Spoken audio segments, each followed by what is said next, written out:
재혼은 반드시 깨진다는 말이 있습니다. 다시는 결혼 안 할 거야라고 하지만 재혼, 이혼, 삼혼, 사혼 이런 경우가 굉장히 많다고 합니다. 요즘 나는 솔로, 돌싱 프로그램이 인기입니다. 평범한 사람들의 이혼이 늘고 있다는 것을 알 수 있는데요. 혼자만의 시간을 즐기고 나 자신 외에는 신경 쓰지 않으면서 시간을 보내려고 생각합니다. 하지만 마음먹은 것과는 다르게 가족과 친구가 있어도 내 바로 옆에 동반자가 없음으로 인해 외로운 감정이 문득문득 들어와 중년에 재혼을 하는 사람이 많다고 합니다. 여기서 문제는 또다시 비슷한 이유로 헤어지는 경우가 많다고 하는데요. 그것도 재혼 이혼이 초혼 이혼보다 압도적으로 빠르다고 합니다. 그래서 대부분 사람들은 재혼은 하지 말고 그냥 취미생활을 같이 할 수 있는 친구로 또는 애인 관계로 가볍게 지내라고들 합니다. 서로가 어디까지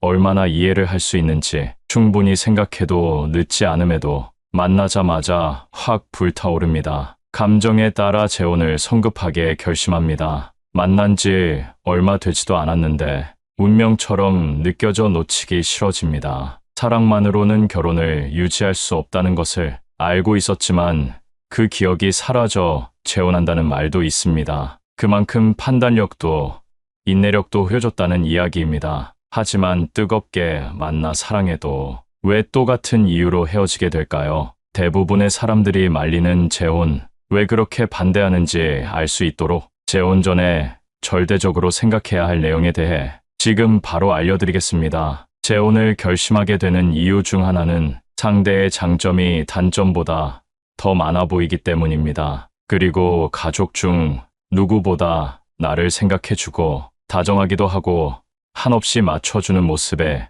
재혼을 결심합니다. 이와 관련된 짧은 사연 하나 들려드리겠습니다. 한 여자가 전 남편의 주사로 인해 이혼을 했습니다. 재혼을 결심한 남자는 나 술 잘 안 먹는다. 연애 때에도 술을 잘 안 먹었다고 합니다. 결혼을 했는데 결혼을 하자마자 일주일에 3일 내내 매일같이 술을 마시고 새벽에 잠도 안 자고 주사를 부리는데 내가 이전에 겪었기 때문에 이 사람을 더 이해해줘야지 하는 게 아니라 어차피 못 살 거니까 바로 이혼을 결정했다는 것입니다. 그래서 이런 사연을 들으면 들을수록 상대의 조건에 대해 이야기를 안 할 수가 없습니다. 현재 재혼을 결심한 상대의 조건을 어디까지 따져봤는지 생각해봐야 합니다. 결혼은 현실이라는 것을 이미 경험해봤기 때문에 이전보다 더 냉철하고 꼼꼼하게 따져보고 결정해야 합니다. 내가 다시 만난 운명 같은 사랑이 금방 식어버린다면 이전보다 더 큰 슬픔이 올 수도 있습니다. 단순히 나를 진심으로 좋아해주기 때문에 재혼 결심을 했다면 위험할 수 있습니다. 내 가족에게, 자식에게 어떻게 대하는지, 말과 행동은 어떤지 유심히 살펴봐야 합니다. 헤어지려고 결혼하는 사람은 없습니다. 재혼도 마찬가지로 이전 결혼보다 더 행복할 거라는 꿈으로부터 비롯되었을 것입니다. 이 달콤한 꿈에서 깨지 않으려면 사랑이 모든 것을 해결해 줄 거라는 것에서 벗어나야 합니다. 그래서 기본적으로 혼자 되는 법을 배워야 하는 것입니다. 요즘은 80대 할아버지도 유튜브를 시청하는 그런 세상입니다. 그만큼 혼자서 할 수 있는 것들이 주변에는 많이 있습니다. 가까운 주변만 돌아봐도 혼자서도 취미 활동을 할 수 있게 잘 갖춰져 있습니다. 혼자 외로움 느끼며 하루하루 시간 보내지 말고 그 시간을 자신에 대해 알아가는 시간으로 만들고 여행 다니며 혼자만의 시간을 즐긴다면 여유가 생겨 재혼 결심에 대한 판단이 잘 서게 될 것입니다. 이렇게 혼자 살아도 얼마든지 좋은 사람들을 만나 즐기며 살 수 있는데 무리하게 재혼을 하는 경우가 있습니다. 그러다가 각각의 자녀들에게 또 다시 상처를 주는 일이 발생할 수 있습니다. 초혼 때 이미 결혼의 환상이 깨졌기 때문에 상대에 대한 조건을 반드시 따지고 계산해야 합니다. 남녀가 재혼을 생각하는 이유는 각각 다르기 때문에 더더욱이 따져봐야 하는 것입니다. 남자가 재혼을 하려는 이유는 첫 번째로는 정기적인 성생활을 위해, 두 번째는 어린 자녀 양육을 위해, 세 번째는 노부모 부양을 위한 것이지만 여자는 절대적으로 경제적인 이유라고 합니다. 자신 혼자서는 노후까지 자신이 없어서라고 하는데요. 이런 상황에 남자가 적극적으로 결혼하자고 한 달에 꼬박꼬박 300만 원 이상 주겠다 하면 그것만 믿고 재혼을 했다가 혼자 양말을 빨고 집을 청소하면서 내가 이러려고 결혼했나 하는 생각을 많이 하게 된다고 합니다. 또 재혼할 때 자녀로 인한 문제도 상당합니다. 이런 것을 볼 때 재혼은 사랑만으로 될 문제가 아니라는 것입니다. 여기서 오는 혼란이 참 많이 있습니다. 내 자식처럼 똑같이 대하겠다고 하지만 재혼 후 이혼을 원하는 사람들의 이야기를 들어보면 이유가 자녀에 대한 차별 문제였습니다. 옷 사준 비용과 학원 비용 등을 계산했더니 5배, 10배 이상 차이가 났다. 그러니 이혼을 원한다는 것입니다. 또한 여기서 나의 자존감까지 낮은 상태라면 문제는 더욱 심각해집니다. 상대가 갑의 입장에 있다면 재혼은 다시 생각해봐야 합니다. 자존감이 낮아지면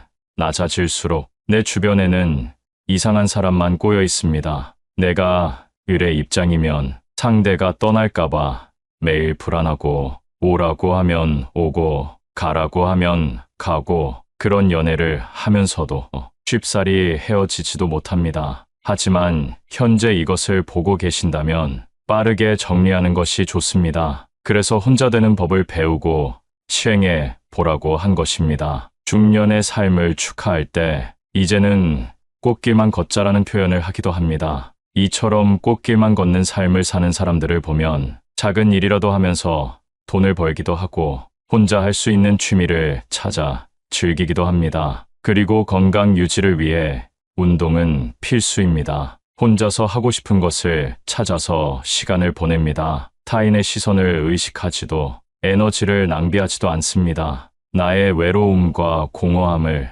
타인을 만나 채우려고 하지 않습니다. 이렇게 꽃길만 걷는 연습을 하다 보면 어느새 자유를 찾아 더 좋은 만남을 하고 있을 것입니다. 그리고 앞서 말했던 판단력과 인내력, 기억력을 잘 사용할 수 있는 능력이 생기게 될 것입니다. 재혼의 목적을 잃지 않고 나 자신을 우선으로 생각한다면 절대 아무나 만나지 않게 될 것입니다. 아니면 한 사람과 친구처럼 10년 이상 유지하다가 이제는 같이 살아도 되겠다 싶으면 그때는 재혼을 생각해 보시는 것을 추천합니다. 현재 좋은 만남을 갖고 있는 분들에게 진심 어린 응원을 보냅니다. 세상 모든 사람들이 시행착오를 겪고 살아가는 법입니다. 앞으로의 행복한 인생을 위해 오늘 영상의 내용을 천천히 생각해 보세요. 감사합니다. 주말에 할머니네 집에 작은 아들 내외가 방문했습니다. 하지만 할머니는 잠시 머뭇거리고는 문을 열어줍니다. 어머니, 저희 왔어요. 잘 놀다 가라. 손자도 왔는데 할머니는 그냥 방으로 들어가 버립니다. 이 가족에게 어떤 사연이 있는 걸까요? 할머니는 6남매 중에 첫째로 태어나 안 해본 것이 없을 정도로 생계를 책임지며 살았습니다. 할머니가 11살이 되던 해에 아버지가 돌아가셨기 때문입니다. 홀어머니와 함께 가족을 책임지는 일이 보통 힘든 삶이 아니었습니다. 하지만 할머니는 가족들을 위해 낮이고 밤이고 일했습니다. 그리고 할머니는 18살에 연상의 남편을 만나 결혼을 했습니다. 참 다정하고 좋은 사람이었습니다. 할머니는 어머니마저 여의고 슬픔에 잠겼지만 남편 덕에 행복한 날을 살아갈 수 있었습니다. 그러나 남편은 하던 사업에 실패로 어느 날부터인지 술을 먹기 시작하여 알코올 중독자가 되고 말았습니다. 그리고 바람까지 피우기 시작했습니다. 할머니가 보는 앞에서 다른 여자를 데려와 밥을 차려오라고 시켰습니다. 할머니는 남편이 전부라 뿌리칠 수 없었고 밥을 차려준 뒤 방 안에서 혼자 울 수밖에 없었습니다. 남편은 점점 심해졌습니다. 돈을 벌어서 주지도 않았고 할머니에게 돈을 벌어오라며 급기야 할머니를 때렸습니다. 2명의 자식이 있던 때라 할머니는 자식들에게 이런 모습을 보이기 싫어 동생 집에 자식들을 맡기게 되었습니다. 하지만 자식들은 그곳에서 눈치 보며 살 수밖에 없었고 심한 차별도 겪어야 했습니다. 할머니는 밤낮으로 일하며 번 돈을 동생에게 보내주었지만 동생은 할머니 자식에게 쓰지 않았습니다. 자식들은 영양 공급이 제대로 안 되어 심하게 말라 있었습니다. 할머니는 그 모습을 보고 마음이 아파 더 이상은 안 되겠다 싶어 다시 데려오게 되었고 본인이 키우지 못했다는 큰 죄책감에 할머니는 눈물로 매일 밤을 지새웠습니다. 자식들을 쓰다듬으며 모든 것을 자식을 위해 희생하며 살았습니다. 자식들은 편하게 살 수 있도록 할머니가 많은 것을 도맡아 했고 자식들이 필요하다는 것은 다 지원해 주었습니다. 그렇게 시간이 흐르고 자식들도 결혼을 했습니다. 할머니의 마음은 더 많은 걸 못해준 것에 대해 아쉬움이 남았지만 자식들이 모두 결혼하고 행복한 삶을 사니 거기에 만족할 수 있었습니다. 자식들은 할머니 집에 자주 방문하여 할머니와 함께 시간을 보냈습니다. 며느리도 사람이 좋아 할머니한테 잘했습니다. 할머니는 자식들이 올 때마다 기분이 좋아 시장에 가서 여러 음식들과 과일을 사와서 만들어 주기도 하고 집에 갈 때면 항상 싸주었습니다. 그때마다 할머니는 더 많은 것을 해주고 싶었습니다. 그날도 맛있는 음식을 한가득 며느리 손에 쥐어주고 보냈습니다. 저녁이 되어 할머니는 잠시 바람을 쐬러 집 앞을 걷고 있는데 전봇대 앞에 놓여진 봉지를 발견했습니다. 그것은 할머니가 며느리에게 쥐어준 음식 봉지였습니다. 작은 아들 내외가 할머니께 받은 음식을 차에 타서 얼마 가지 않고 버린 거였습니다. 할머니는 실수로 떨어뜨렸거니 생각하고 넘어갔습니다. 그러나 몇 주 뒤에 작은 아들 내외가 방문했을 때 아들과 며느리가 하는 말을 듣게 되었습니다. 어머니가 주는 거 냄새 난다고 먹지도 않는데 왜 자꾸 주시냐고 또 버려야 되지 않냐고 왜 자꾸 일을 만들어 주시냐면서 할머니가 못 들을 거라고 생각해서 수군거렸지만 할머니는 귀가 예민해 다 듣고야 말았습니다. 할머니는 한가득 챙겼던 음식을 내려놓으며 오늘은 깜빡했다고 다음에 오면 챙겨주겠다고 말했습니다. 아들은 알겠다고 며느리는 그때 너무 맛있게 잘 먹었는데 아쉽다고 말하는데 할머니는 너무 씁쓸했습니다. 그러고는 앞으로는 챙겨주지 않아야겠다고 생각했습니다. 할머니는 이런 행동을 보이는 작은 아들 내외가 왜 자꾸 집에 방문하는 궁금해졌습니다. 그러던 어느 날 방 안에 있던 할머니는 손자와 아들 내외끼리 하는 말을 듣게 되었습니다. 엄마 할머니 돌아가시게 되면 여기가 내 방이야. 그래, 맞아. 근데 저렇게 정정하셔서 말이야. 에휴, 여보, 언제 이 집 팔 수 있는 거야? 요새 엄마 보니까 깜빡깜빡하는 것 같아. 조만간 치매가 오겠어. 조금만 기다려보자고. 이 말을 들은 할머니는 적지 않은 충격을 받고 말았습니다. 할머니는 큰아들 내외는 자기들끼리 살겠다며 해외로 나갔고 작은 아들 내외만 할머니 곁에 있었는데 그 이유가 할머니가 살고 있는 집 때문이었다니 할머니는 안 그래도 집을 물려주려고 생각은 하고 있었지만 작은 아들 내외 대화에 크게 실망하고 말았습니다. 손자까지 이미 자기 집으로 생각하고 있다니 할머니는 일단은 모른 척하기로 했습니다. 얼마 후에 할머니의 생신이 다가왔습니다. 할머니는 매번 가던 식당 말고 다른 데로 가자고 했습니다. 그러자 며느리는 어머니, 여기 좋아하시잖아요. 손주도 좋아한다며 핑계를 대기 시작했습니다. 할머니는 기분 좋게 시간을 보내고 싶어서 알겠다고 했습니다. 하지만 할머니는 먹는 내내 불편했습니다. 이유는 아들이 큰아들과 통화하는 것을 듣게 되었기 때문입니다. 할머니, 집 얘기로 싸우질 않나. 오늘 밥값까지 아깝다는 내용이었습니다. 할머니는 점점 실망이 커져갔습니다. 할머니는 더 먹으면 체할 것 같아 화장실을 간다며 일어나서 계산을 하고 식당을 나왔습니다. 그러고는 먼저 집에 간다는 연락을 남기고 할머니는 집 앞 길을 혼자 걸었습니다. 하늘의 달도 할머니를 외면하는 것 같았습니다. 할머니 눈에서 그만 눈물이 흐르고 말았습니다. 살아온 인생이 참 비참했습니다. 할머니는 집에 돌아가 방에서 한참을 숨죽여 울었습니다. 자식들은 할머니가 왜 늦었는지 묻지도 않고 자기네들끼리 TV를 보며 낄낄거렸습니다.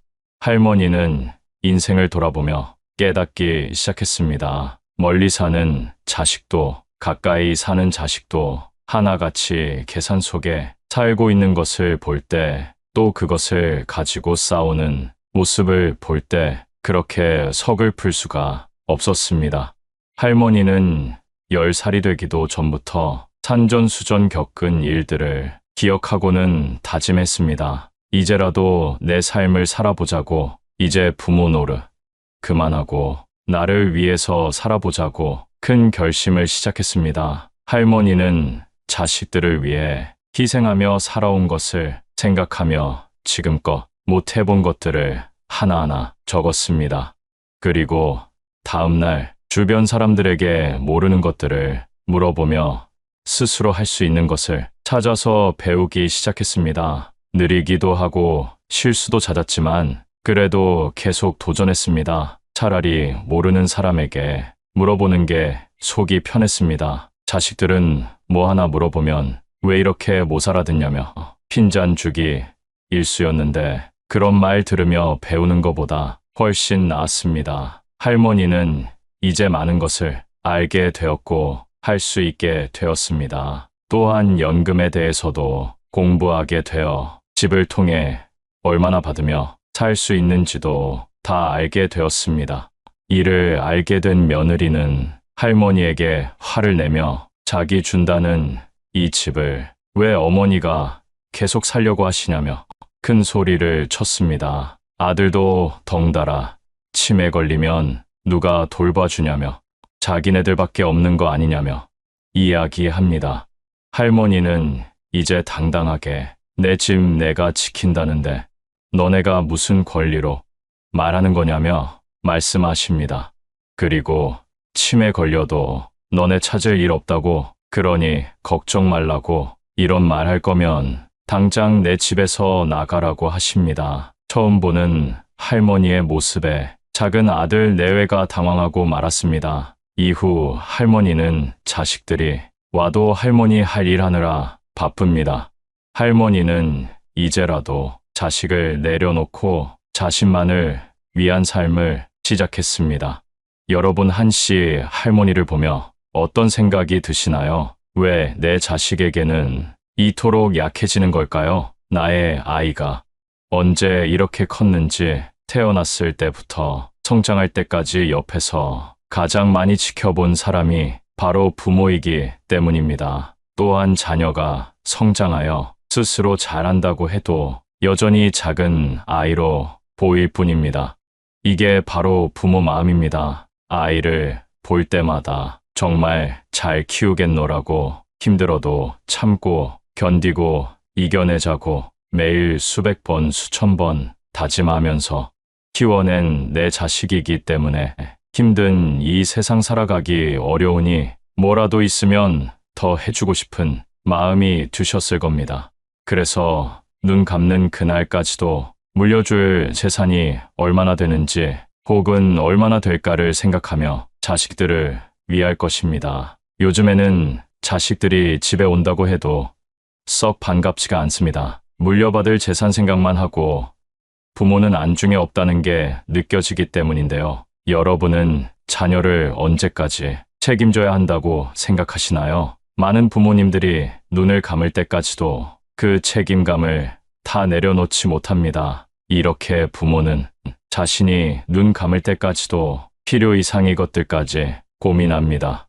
하지만 자식들은 부모의 마음과 같지 않습니다. 구체적으로 알아보면 옛날만 해도 자식이 부모를 부양한다는 의견이 많았지만 최근에는 그렇지 않습니다. 오히려 부모님의 노후는 본인 스스로 준비해야 한다는 의견이 대다수인 것으로 나타났습니다. 많은 분들이 노년기에는 자녀와 거리두기를 하는 것이 낫다는 것을 알고 있습니다. 현재 이를 실천하시는 분들 중에는 자식을 손님이라고 생각하고 20년 귀하게 대하고 떠날 땐 아쉽지만 보내주는 것입니다. 어떤 분들은 자식들이 집에 와도 마음 다해 반기지 않습니다. 지혜롭게 헤쳐나가는 분들은 손님이 있는 동안에 하지 못했던 나의 것을 위해 잘 살아가고 계십니다. 여러분은 어떤 삶을 원하시나요? 요즘이나 옛날이나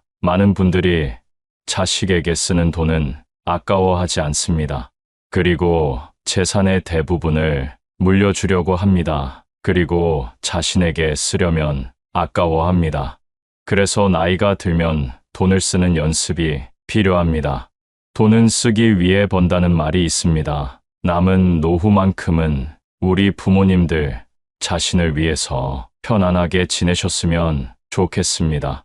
나이 60이 넘으면 젊었을 때 했던 행동을 후회하면서 과거에 머물러 있는 분들이 많은데요. 인생의 후반전은 60부터 시작이라는 말 다들 들어보셨을 겁니다. 그러니 나이가 들면 이런 마음으로 살아갔으면 합니다. 더 이상은 내 인생을 희생하지 않고 나를 위해 살아봅시다. 이 영상을 끝까지 보시면 인생의 후반전을 후회 없이 성공적으로 보내는 방법을 알게 되실 겁니다. 곧 이른이 되는 60대들이 꼭 후회하는 7가지에 대해 알아보겠습니다. 첫 번째, 배우자에게 잘해야 됩니다. 나이 먹고 내 몸이 아플 때 내 곁을 지킬 사람은 결국 내가 밥 사주고 술 사 먹인 사람이 아닌 배우자입니다. 결혼 생활을 50년 넘게 했어도 나를 무시하고 구박하는 배우자 때문에 고생하시는 분들을 많이 봤습니다. 내 인생에서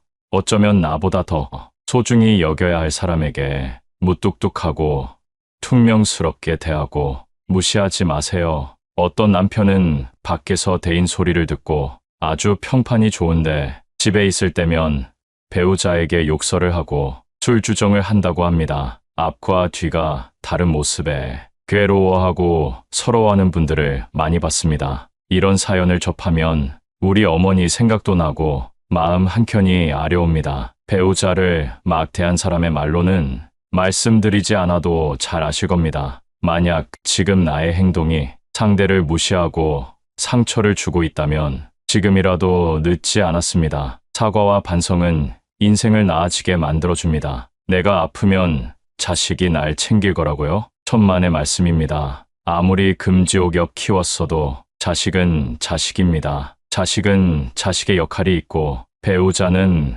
배우자의 역할이 있는 것입니다. 자식이 자라서 가정을 꾸리게 되면 1순위는 부모보다 가정이 됩니다. 서운해하지 마세요. 여러분도 다 그렇게 살아왔습니다. 이는 불효가 아니라 자연스러운 인생의 과정입니다. 결국 내 옆에 있는 배우자 단 한 명이 내 인생의 마지막까지 함께하는 동반자라는 사실을 기억하세요. 요즘은 100세 시대입니다. 예전의 60대와 지금의 60대는 다릅니다. 그만큼 세상도 달라져서 통계적으로 황혼이혼도 증가하는 추세라고 합니다. 남은 인생 나를 위해 살겠다는 마음으로 이혼한다고 합니다. 자식들도 다 키웠겠다. 나를 힘들게 하고 구박하는 배우자와는 삶을 함께 할 이유가 없다는 것이지요. 그러니 배우자에게 잘해주세요. 주위를 둘러보면 나이가 들어도 젊은 연인처럼 또 친구처럼 알콩달콩 살아가는 노부부도 많습니다. 얼마 전 등산이나 산책 같은 운동이나 취미도 함께하며 공감대를 형성하고 친구처럼 지내는 분들을 봤는데요. 그분들이 하시는 말씀이 어딜 가도 함께할 사람이 있으니 마음이 너무 편하다고 합니다. 이렇게 배우자와 가깝게 지내면 장점이 많습니다. 내가 힘들 때 내 고민을 털어놓을 수 있고 그 비밀이 다른 곳에 새어나갈 걱정을 하지 않아도 됩니다. 그리고 진정한 나의 편이 한 명 있는 것만으로도 삶에서 큰 힘이 됩니다. 더 늦어서 후회하기 전에 따뜻한 가정을 만들어 보세요. 두 번째, 혼자 잘 지내는 방법을 배워야 합니다. 혼자 있을 때 외로움을 느끼는 분일수록 연습해야 합니다. 성인이 되면 홀로서기 해야 된다고들 말합니다. 하지만 60이 넘고 70이 다가와도 진정한 홀로서기를 하신 분은 몇 없습니다. 머리로는 알지만 마음과 행동이 따라주지 않는 것이지요. 그래서 나이가 들어 자식에게 의지하거나 배우자만을 바라보고 살아가면 언젠가 내가 혼자가 됐을 때 견뎌내기 힘들어집니다. 또한 지인들이 많으면 많을수록 노후의 상처나 배신당할 일이 많아집니다. 나이가 들수록 친구는 필요하지 않다 라고 하는 말을 유튜브에서 많이 봤습니다. 제 생각에도 맞는 말인 것 같습니다. 성인이 되고 환경이 다른 곳에서 살아가다 보면 가치관이 바뀌고 처한 환경도 달라지기 때문에 친했던 친구가 점점 불편해지곤 합니다. 이럴 때 사람들은 굉장히 불안해하고 나에게 무슨 문제가 있는 것은 아닌가 걱정하게 되는데요. 전혀 걱정할 일이 아니고 인생을 살면서 겪는 아주 자연스러운 일이라고 말씀드리고 싶습니다. 그렇기 때문에 어쩌면 우리의 삶에서 고독과 외로움은 당연히 겪어야 하는 일입니다. 따라서 우리는 혼자서 잘 지내는 방법을 알아야 된다는 것입니다. 이제부터는 여러분을 위한 삶을 살아보세요. 하고 싶었던 취미도 배워보고 건강을 위한 운동 관리도 해보는 겁니다. 사람이 나이 60이 넘으면 만나는 사람이 점점 적어지는 것이 현실입니다. 그렇다고 우울해하지 마세요. 오히려 잘된 일입니다. 혼자 지내는 방법을 알려드리기 위해 만난 분들이 저에게 하는 말이 있습니다. 이제 혼자가 더 편하다 라고 말씀하십니다. 혼자서 산책도 하고 유튜브도 보고 등산하면서 새로운 사람들과 대화하고 마음 편하게 사는 삶이 이렇게 좋은 줄 몰랐다고 하십니다. 이런 마음가짐으로 세상을 살면 타인을 만나도 의지하는 마음이 없습니다. 그렇기 때문에 남의 눈치를 볼 일도 없고 오히려 그 당당한 태도 때문에 건강한 마음을 가진 사람들이 주위에 더 많이 모이게 됩니다. 외롭다고 아무나 만나는 분들이 종종 계시는데요. 그렇게 사람들을 만나도 외로움이 채워지지 않는다는 사실을 저는 이미 알고 있습니다. 이제 불필요한 곳에 쓰는 감정 소모를 줄이고 정말 나의 인생을 위해 살아보시는 것은 어떨까요? 세 번째는 젊을 때 더 저축해야 됩니다. 대한민국 노인의 현실은 생각보다 가혹합니다. 요즘 아침 일찍 길거리 무료 급식소를 가보면 무수한 줄이 늘어서 있습니다. 이분들이 젊었을 때부터 가난했을까요? 아닙니다. 단지 돈을 많이 모으지 못하고 은퇴한 분들이 대부분일 겁니다. 안 그래도 돈이 없으면 서러운데 늙어서 돈이 없는 것만큼 서러운 일이 없습니다. 최소한의 생활비는 있어야 그나마 평범한 노후 생활이 가능합니다. 인생의 흑자 구간이 우리의 청춘 때라고 합니다. 은퇴 후 노후를 맞이하게 되면 그때부터는 사실상 적자 구간입니다. 다시 말해 젊었을 때 모아둔 돈으로 노후 생활을 한다는 의미입니다. 그러나 내가 돈을 좀 잘 번다고 해서 씀씀이가 커지는 분들이 많습니다. 하지만 나이가 들수록 소비는 점점 커지고 수입은 적어지는 것이 현실입니다. 나이 들어 돈이 없으면 초라하고 자식 보기도 미안하며 어디가 아프기라도 하면 그 치료비 때문에 생활고에 시달리게 될 수 있습니다. 어디 그뿐만일까요? 나이 들어 돈이 없으면 친구 만나기도 꺼려집니다. 자식들에게 무시당하기도 하고 그 때문에 무기력해지고 우울에 빠지기도 합니다. 우리나라의 노인 빈곤율이 1위라는 사실 알고 계셨나요? 그러니 지금이라도 금융에 대한 공부는 기본적으로 해두시면 좋습니다. 우리나라 사람들 대부분이 열심히 일할 줄은 아는데 재테크할 줄은 모른다고 합니다. 자산을 불리고 부자가 되는 것을 목표로 하는 모습을 부정적으로 보던 시절도 있었습니다. 그러나 그 누구도 우리의 노후를 책임져 주지 않습니다. 그렇기 때문에 내 노후는 내가 책임진다는 생각으로 저축하는 습관을 가지고 재테크 공부를 해보세요. 네 번째, 건강을 잘 챙겨야 합니다. 요즘 100세 시대란 말이 많이 들립니다. 물론 평균 수명은 80세 정도에 그쳤다고 하지만 예전과 다르게 사람의 수명이 늘어난 것은 자명한 사실입니다. 그러니 지금부터 건강 관리를 잘 하셔야 됩니다. 요즘 60대 얼굴을 보면 40대 같은 분들도 많이 보입니다. 그리고 건강 관리를 잘 못해서 후회하는 분들을 많이 봤습니다. 건강의 중요성은 젊었을 때는 잘 모르다가 나이가 들면서 더 체감하게 된다고 합니다. 여러분은 늙어서 많이들 걸리는 질병을 떠올리면 어떤 것들이 있나요? 치매나 암, 콩팥병, 당뇨 등이 떠오르실 텐데요. 실제로 이런 질병들은 젊었을 때 하는 건강관리를 통해 발병률을 현저히 낮출 수 있다고 합니다. 오랫동안 살더라도 병상에 누워 장수한다면 무슨 의미가 있을까요? 그렇기 때문에 조금이라도 빨리 건강관리를 위한 운동을 시작하시는 것이 좋습니다. 건강을 잃으면 인생의 전부를 잃은 것이다 라는 말 들어보셨죠? 그러면 노후에 하기 좋은 건강관리 방법은 어떤 것이 있을까요? 짧게라도 규칙적으로 운동하는 것이 중요한데요. 그걸 쉽게 할 수 있는 운동이 바로 걷기입니다. 당장 집 앞에 나가 15분에서 30분만 산책을 해도 심혈관 건강 및 근력에 도움이 됩니다. 또한 걷기는 정신 건강에도 좋다는 얘기가 있습니다. 걸으면 긍정적인 생각이 떠오르고 할 수 있다는 의지가 생기기 때문이랍니다. 여기에 식습관도 올바르게 지켜주신다면 금상첨화입니다. 나이가 들면 먹고 싶을 때 먹고 자고 싶을 때 자는 자유로운 일상을 보내기 쉬운데요. 이제는 시간을 정해서 배가 고플 때만 식사하는 것이 아니라 삼시세끼 잘 챙겨 먹고 15분 정도 걸어보세요. 노인들이 영양 결핍으로 병에 걸리는 것을 많이 봤습니다. 배부르지도 고프지도 않게 소식하는 것이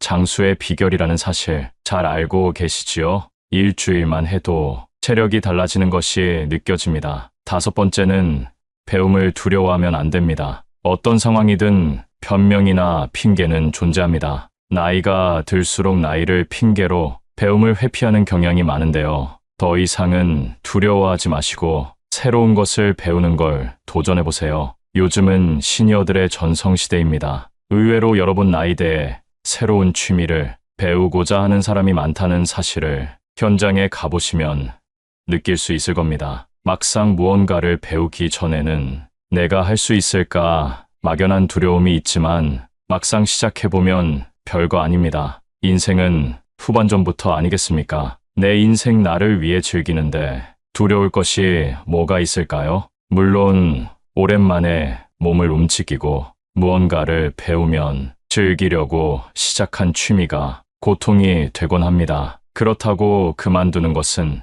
나중에 후회를 남기는 행동일 수 있습니다. 하루라도 젊을 때 우리가 배울 수 있는 취미를 찾아보세요. 언젠가 시간이 지나 내가 혼자가 됐을 때 내가 가진 취미를 통해 다양한 경험을 하고 외롭지 않은 노후, 즐거운 노후 생활을 가능하게 해줄 겁니다. 오늘은 곧 이른이 되는 60대들이 하는 후회 5가지에 대해 알아봤습니다. 첫 번째, 배우자에게 잘하자. 두 번째, 혼자 잘 지내는 방법을 배우자. 세 번째는 젊을 때 더 저축하자. 네 번째, 건강을 잘 챙기자. 다섯 번째는 배움을 두려워하지 말자. 오늘 내용을 통해 여러분의 노후가 찬란하기만을 바랍니다. 행복하시고 사랑합니다.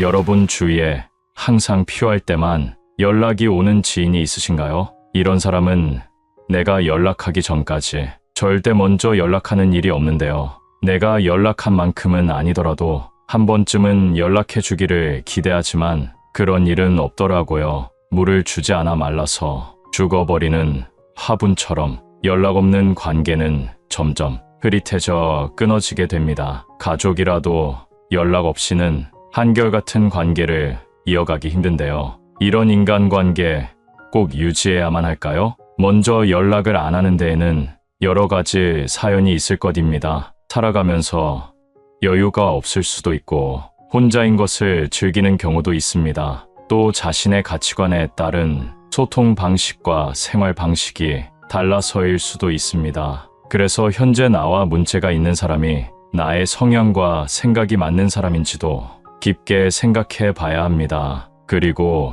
상대방이 궁금하지 않거나 괜히 연락했다가 만나자고 하면 부담이 돼서 그럴 수도 있겠네요. 여러분은 먼저 연락하는 사람인가요?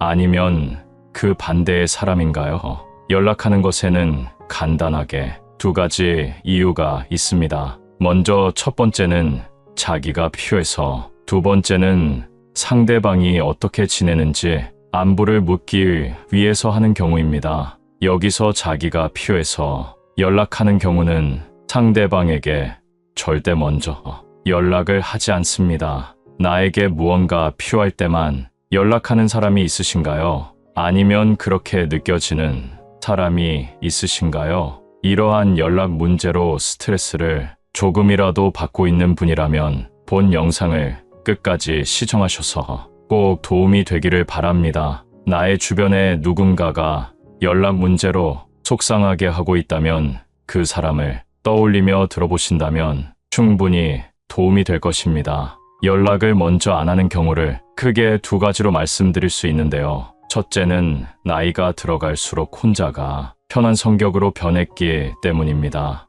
연락에 크게 신경 쓰지 않는 사람들은 자신에게 먼저 연락을 하지 않아도 바쁘게 살아가고 있거나 연락을 못할 사정이 있다고 생각하고 자신의 삶에 몰두하며 신경을 안 쓰는 경우가 많이 있습니다. 내가 많이 아프고 큰 일로 고생하는 것을 알게 되었어도 먼저 연락이 없다면 서운하고 정이 떨어질 수도 있습니다.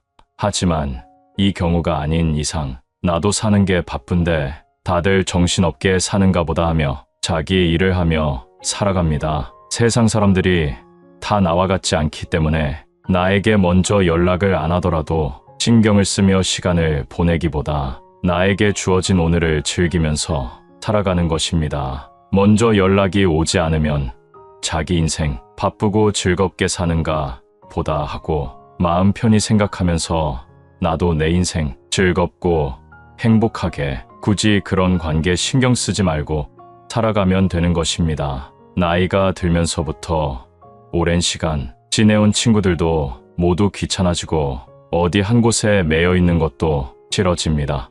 혼자서 내 마음의 공부나 그동안 남만 생각하다가 놓쳤던 지식들을 채우는 것이 더 나은 친구가 되기도 합니다. 혹시 혼자서 시간을 잘 보내지 못하는 성격이라면 만남과 연락에 크게 집착을 갖게 되고 하루 종일 연락이 언제 오는지 초조불안해 할 수 있습니다. 내가 아닌 남에게 흔들리고 내 인생의 주인이 내가 아닌 삶은 그렇게 좋은 삶이 아닙니다. 내 인생의 주인이 내가 되어 열심을 다해 살아가며 집중한다면 결국 내 삶이 변화되어 연락이나 만남에 연연하지 않게 됩니다. 그래서 연락이 오지 않거나 와도 크게 신경 쓰지 않고 우리가 정말 인연이라면 다시 만날 거라는 생각과 함께 쿨한 성격으로 변화가 되어 있는 나를 발견하게 될 것입니다. 그리고 연락을 하는 것이 나에게 부담으로 다가온다면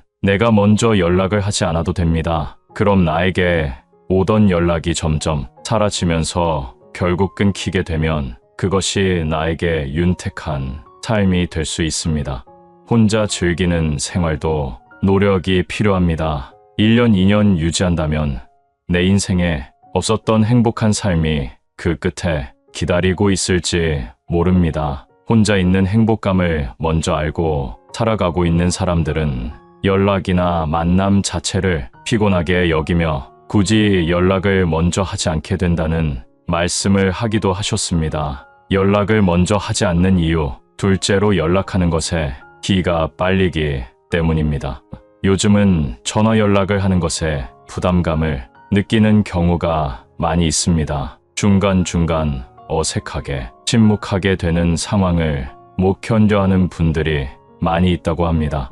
그런 시간 속에서 억지로 할 말을 만들다 보면 기가 빨리는 것이 당연할 것입니다. 또 전화를 오래 하는 사람들이 있습니다.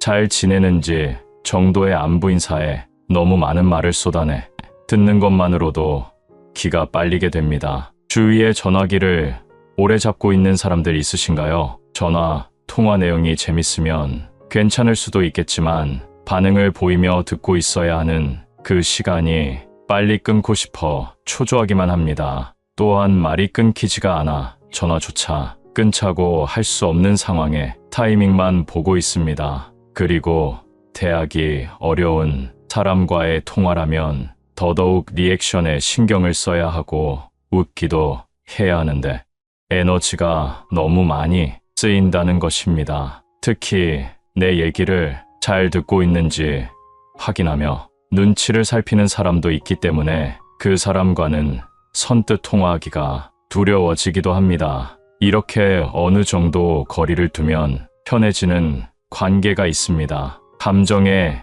예민하고 눈치를 잘 보는 사람들을 만나면 내 표정과 말투를 꼬집으며 의문을 남기기도 합니다. 그리고 스스로 우울 동굴 속에 빠져 나오지 않기도 합니다. 만남 당시에는 이야기도 잘하고 잘 놀지만 갑자기 피곤이 밀려와 집으로 가고 싶어 합니다. 매 순간 자기도 모르는 무의식 속에서 상대방의 감정 상태를 살피기 때문에 스스로 지쳐 연락하고 싶어 하지 않습니다. 이 외에도 많은 이유가 있을 것입니다. 그러니 연락을 받지 않고 나에게 먼저 연락을 하지 않아도 내 삶을 위해서 나에게 집중하면 나 자신을 바로 볼 수 있게 됩니다. 그럼 나의 장점과 단점을 알게 되고 장점은 특화시키고 단점을 장점으로 발전시킬 수 있게 됩니다. 나의 취미도 활동도 모든 것에 변화가 오게 되고 특기도 많이 생기게 될 것입니다. 그렇게 되면 오지 않는 연락에 신경 쓰지 않게 되는 것은 물론 많은 이점을 쌓게 되어 주위 사람들에게 도움을 주는 사람이 되어 있을 것입니다. 결국 나 자신을 잘 알고 잘 가꾸면 많은 사람들이 저절로 나를 찾게 되고 나를 따라오게 되는 것입니다. 특기가 있음으로 해서 주변을 꼬박꼬박 신경 쓰지 않고 혼자의 인생을 즐긴다면 나와 공통된 관심사를 가진 사람들을 인연으로 만날 수도 있고 재미없고 지루한 대화도 시간 가는 줄도 모를 만큼의 대화로 만들어갈 수 있습니다. 그럼 연락을 절대 먼저 안 하는 사람을 만나지 말아야 할 이유 3가지에 대해 나눠보도록 하겠습니다. 첫 번째로 스트레스는 나만 받습니다. 인간관계를 유지하기 위해서는 노력이 필요합니다. 연락 없는 상대를 기다리며 노력은 나 혼자 하는 건가 하는 생각에 점점 기운이 빠집니다. 매번 만남 전화를 하고 약속을 잡고 장소를 정하고 이런 관계가 힘들고 지친다면 스트레스를 받아가며 관계를 유지해야 할 이유가 있을까요? 연락이 오지 않으면 오지 않는 대로 만나지 않아도 된다고 생각하는 것이 스트레스를 줄이는 방법입니다. 상대는 나만큼 연락을 중요시하지 않을 수도 있는데 매번 나만 먼저 연락하고 노력하고 걱정하는 게 억울하고 답답할 것입니다. 이처럼 상대방과의 연락을 위해서 혼자 노력을 해야만 이어지는 관계라고 생각하는 것이 스스로를 힘들게 만드는 것입니다. 이러한 생각은 조마조마하고 위태롭기만 합니다. 어린아이가 부는 바람에 바로 꺼져버리는 흔들리는 촛불과도 같습니다. 인생은, 특히 나의 인생은 혼자 책임지고 혼자 떠나는 여정입니다. 나의 주변에 돈독한 친구와 사랑하는 가족이 있더라도 나의 인생의 건강과 행복에 대한 책임은 나에게 있는 것입니다. 그래서 타인으로 인한 스트레스를 받으며 살 바에야 만나지 않는 것이 낫습니다. 이런 마음을 가지고 있다면 신기하게도 상대방에게 먼저 연락이 올 것입니다. 두 번째 이유로 상대방이 나를 피하는 것일 수 있습니다. 만약 상대방에게서 연락이 오지 않는다면 두 번째 이유로 생각해 볼 수 있을 것입니다. 인간은 내가 필요할 때면 더 찾고 필요치 않으면 더 이상 찾지 않습니다.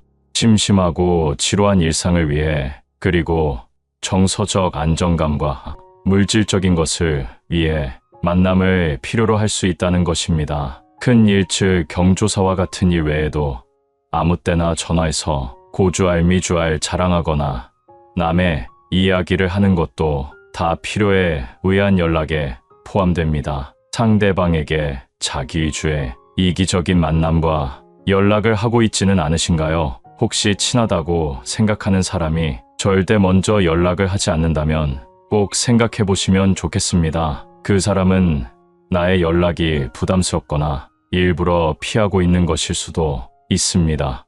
상대와의 약속이 취소되어 다음 약속을 잡아야 하는데도 잡지 않는다면 나와 상대를 위한 거리를 만들어 두는 것도 좋은 방법이 되겠습니다. 마지막 세 번째, 가장 중요한 시간을 낭비하고 있는 것입니다. 언제나 시간은 한정되어 있습니다. 이토록 소중한 시간에 먼저 연락이 오지 않는 사람들을 신경 쓰고 스트레스를 받으며 연락과 만남을 유지해 가기에는 안타깝게도 나에게 주어진 시간은 정해져 있다는 것입니다. 현재도 빠르게 지나가고 있는 시간들을 나에게 투자하는 것은 어떨까요? 내가 진심으로 즐기고 좋아하는 활동에 소중한 시간을 투자하여 새로운 것들을 배워간다면 새로운 인연이 찾아올 것입니다. 사람들은 관심사가 맞으면 누구나 쉽게 친해질 수 있습니다. 오히려 오래 알고 지낸 사람보다 더 가까운 사이가 될 수 있습니다. 연락이 잘 안 되는 사람에게 혼자 노력하면서 관계를 유지하려고 하기보다 가까운 문화센터나 지역 모임, 종교 활동에서 공통 관심사를 가진 사람들과 만나 소통하며 관계 유지를 하는 것이 다가올 미래를 행복하게 보낼 수 있는 현명한 방법이 될 것입니다. 세상에서 나 자신이 제일 소중합니다. 나에게 연락을 잘하지 않는 상대에게 스트레스 받지 말고 과감히 멀어지는 것이 나를 위한 일입니다. 세상에서 나 자신을 제일 사랑하세요. 나와 맞지 않는 상대 때문에 나를 갉아먹는 삶을 보내지 않으셨으면 좋겠습니다. 나는 어떤 삶을 살고 있나요? 혼자서도 어디든 갈 수 있고 혼자서도 즐기는 삶을 살고 계신가요? 지금 하고 싶은 것을 시작하세요. 그런 사람들 때문에 나의 노력, 정성, 시간 그리고 마음 쓰지 마세요. 원래 사람은 이기적인 존재입니다. 나 또한 그런 모습이 있을 것입니다. 우리는 자기 입장, 내 입장을 먼저 생각합니다. 그러니 당연하게도 나는 연락을 잘하는데 항상 내가 먼저 연락하는데 쟤는 왜 나한테 무관심하지, 쟤는 왜 연락을 먼저 안 하지 하면서 나와 같은 행동을 하기를 바라는 것은 욕심일 수 있습니다.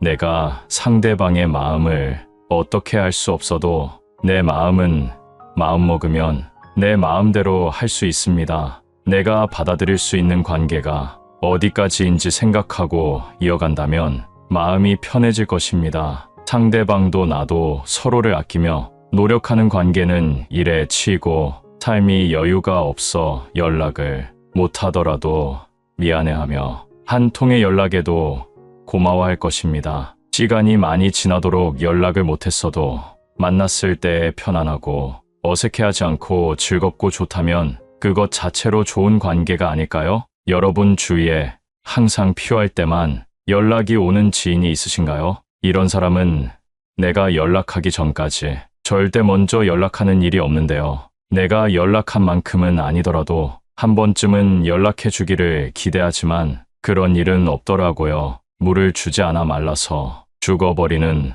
화분처럼 연락 없는 관계는 점점 흐릿해져 끊어지게 됩니다. 가족이라도 연락 없이는 한결같은 관계를 이어가기 힘든데요. 이런 인간관계 꼭 유지해야만 할까요? 먼저 연락을 안 하는 데에는 여러 가지 사연이 있을 것입니다. 살아가면서 여유가 없을 수도 있고 혼자인 것을 즐기는 경우도 있습니다. 또 자신의 가치관에 따른 소통 방식과 생활 방식이 달라서일 수도 있습니다. 그래서 현재 나와 문제가 있는 사람이 나의 성향과 생각이 맞는 사람인지도 깊게 생각해 봐야 합니다. 그리고 상대방이 궁금하지 않거나 괜히 연락했다가 만나자고 하면 부담이 돼서 그럴 수도 있겠네요. 여러분은 먼저 연락하는 사람인가요? 아니면 그 반대의 사람인가요? 연락하는 것에는 간단하게 두 가지 이유가 있습니다. 먼저 첫 번째는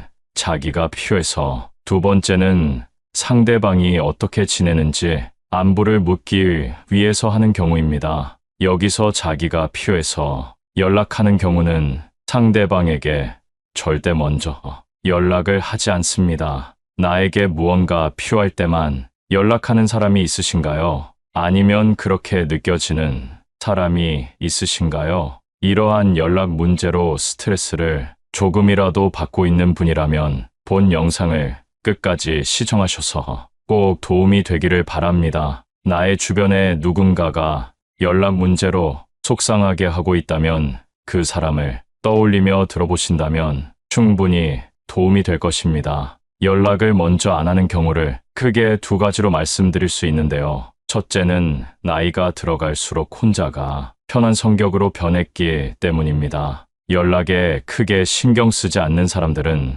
자신에게 먼저 연락을 하지 않아도 바쁘게 살아가고 있거나 연락을 못할 사정이 있다고 생각하고 자신의 삶에 몰두하며 신경을 안 쓰는 경우가 많이 있습니다. 내가 많이 아프고 큰 일로 고생하는 것을 알게 되었어도 먼저 연락이 없다면 서운하고 정이 떨어질 수도 있습니다.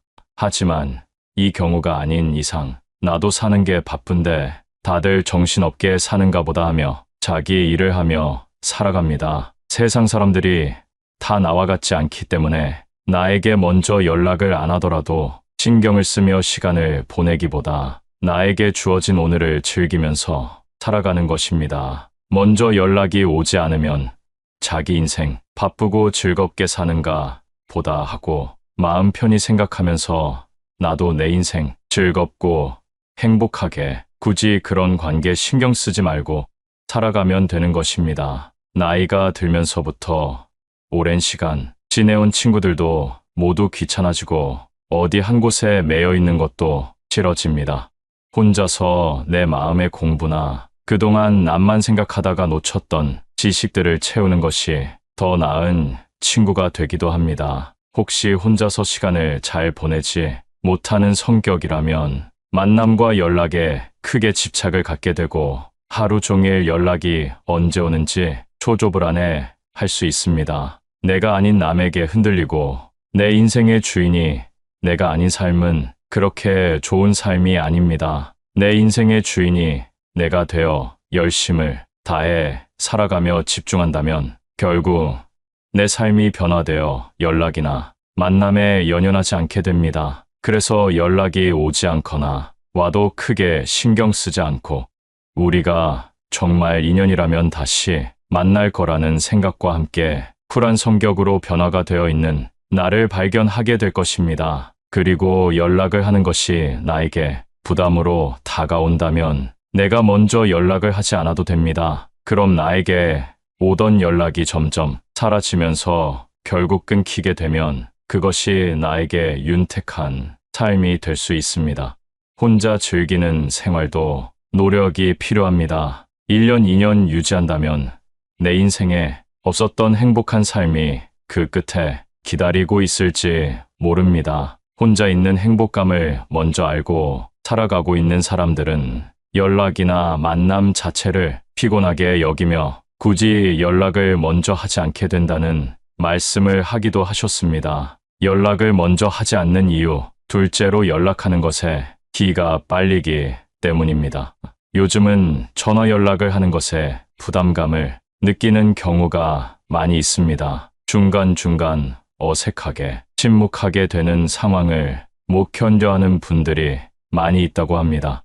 그런 시간 속에서 억지로 할 말을 만들다 보면 기가 빨리는 것이 당연할 것입니다. 또 전화를 오래 하는 사람들이 있습니다.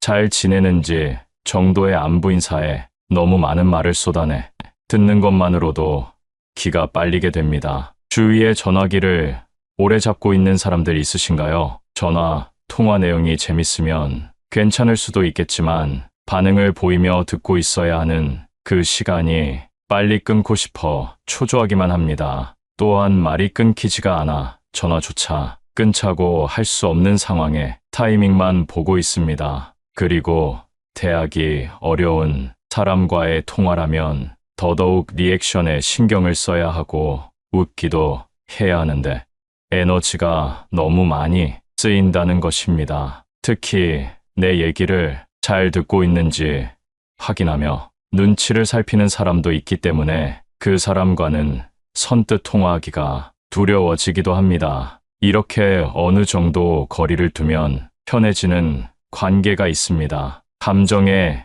예민하고 눈치를 잘 보는 사람들을 만나면 내 표정과 말투를 꼬집으며 의문을 남기기도 합니다. 그리고 스스로 우울 동굴 속에 빠져 나오지 않기도 합니다. 만남 당시에는 이야기도 잘하고 잘 놀지만 갑자기 피곤이 밀려와 집으로 가고 싶어 합니다. 매 순간 자기도 모르는 무의식 속에서 상대방의 감정 상태를 살피기 때문에 스스로 지쳐 연락하고 싶어 하지 않습니다. 이 외에도 많은 이유가 있을 것입니다. 그러니 연락을 받지 않고 나에게 먼저 연락을 하지 않아도 내 삶을 위해서 나에게 집중하면 나 자신을 바로 볼 수 있게 됩니다. 그럼 나의 장점과 단점을 알게 되고 장점은 특화시키고 단점을 장점으로 발전시킬 수 있게 됩니다. 나의 취미도 활동도 모든 것에 변화가 오게 되고 특기도 많이 생기게 될 것입니다. 그렇게 되면 오지 않는 연락에 신경 쓰지 않게 되는 것은 물론 많은 이점을 쌓게 되어 주위 사람들에게 도움을 주는 사람이 되어 있을 것입니다. 결국 나 자신을 잘 알고 잘 가꾸면 많은 사람들이 저절로 나를 찾게 되고 나를 따라오게 되는 것입니다. 특기가 있음으로 해서 주변을 꼬박꼬박 신경 쓰지 않고 혼자의 인생을 즐긴다면 나와 공통된 관심사를 가진 사람들을 인연으로 만날 수도 있고 재미없고 지루한 대화도 시간 가는 줄도 모를 만큼의 대화로 만들어갈 수 있습니다. 그럼 연락을 절대 먼저 안 하는 사람을 만나지 말아야 할 이유 3가지에 대해 나눠보도록 하겠습니다. 첫 번째로 스트레스는 나만 받습니다. 인간관계를 유지하기 위해서는 노력이 필요합니다. 연락 없는 상대를 기다리며 노력은 나 혼자 하는 건가 하는 생각에 점점 기운이 빠집니다. 매번 만남 전화를 하고 약속을 잡고 장소를 정하고 이런 관계가 힘들고 지친다면 스트레스를 받아가며 관계를 유지해야 할 이유가 있을까요? 연락이 오지 않으면 오지 않는 대로 만나지 않아도 된다고 생각하는 것이 스트레스를 줄이는 방법입니다. 상대는 나만큼 연락을 중요시하지 않을 수도 있는데 매번 나만 먼저 연락하고 노력하고 걱정하는 게 억울하고 답답할 것입니다. 이처럼 상대방과의 연락을 위해서 혼자 노력을 해야만 이어지는 관계라고 생각하는 것이 스스로를 힘들게 만드는 것입니다. 이러한 생각은 조마조마하고 위태롭기만 합니다. 어린아이가 부는 바람에 바로 꺼져버리는 흔들리는 촛불과도 같습니다. 인생은 특히 나의 인생은 혼자 책임지고 혼자 떠나는 여정입니다. 나의 주변에 돈독한 친구와 사랑하는 가족이 있더라도 나의 인생의 건강과 행복에 대한 책임은 나에게 있는 것입니다. 그래서 타인으로 인한 스트레스를 받으며 살 바에야 만나지 않는 것이 낫습니다. 이런 마음을 가지고 있다면 신기하게도 상대방에게 먼저 연락이 올 것입니다. 두 번째 이유로 상대방이 나를 피하는 것일 수 있습니다. 만약 상대방에게서 연락이 오지 않는다면 두 번째 이유로 생각해 볼 수 있을 것입니다. 인간은 내가 필요할 때면 더 찾고 필요치 않으면 더 이상 찾지 않습니다. 심심하고 지루한 일상을 위해 그리고 정서적 안정감과 물질적인 것을 위해 만남을 필요로 할 수 있다는 것입니다. 큰 일, 즉 경조사와 같은 일 외에도 아무 때나 전화해서 고주알 미주알 자랑하거나 남의 이야기를 하는 것도 다 필요에 의한 연락에 포함됩니다. 상대방에게 자기 위주의 이기적인 만남과 연락을 하고 있지는 않으신가요? 혹시 친하다고 생각하는 사람이 절대 먼저 연락을 하지 않는다면 꼭 생각해 보시면 좋겠습니다. 그 사람은 나의 연락이 부담스럽거나 일부러 피하고 있는 것일 수도 있습니다. 상대와의 약속이 취소되어 다음 약속을 잡아야 하는데도 잡지 않는다면 나와 상대를 위한 거리를 만들어 두는 것도 좋은 방법이 되겠습니다. 마지막 세 번째 가장 중요한 시간을 낭비하고 있는 것입니다. 언제나 시간은 한정되어 있습니다. 이토록 소중한 시간에 먼저 연락이 오지 않는 사람들을 신경 쓰고 스트레스를 받으며 연락과 만남을 유지해 가기에는 안타깝게도 나에게 주어진 시간은 정해져 있다는 것입니다. 현재도 빠르게 지나가고 있는 시간들을 나에게 투자하는 것은 어떨까요? 내가 진심으로 즐기고 좋아하는 활동에 소중한 시간을 투자하여 새로운 것들을 배워간다면 새로운 인연이 찾아올 것입니다. 사람들은 관심사가 맞으면 누구나 쉽게 친해질 수 있습니다. 오히려 오래 알고 지낸 사람보다 더 가까운 사이가 될 수 있습니다.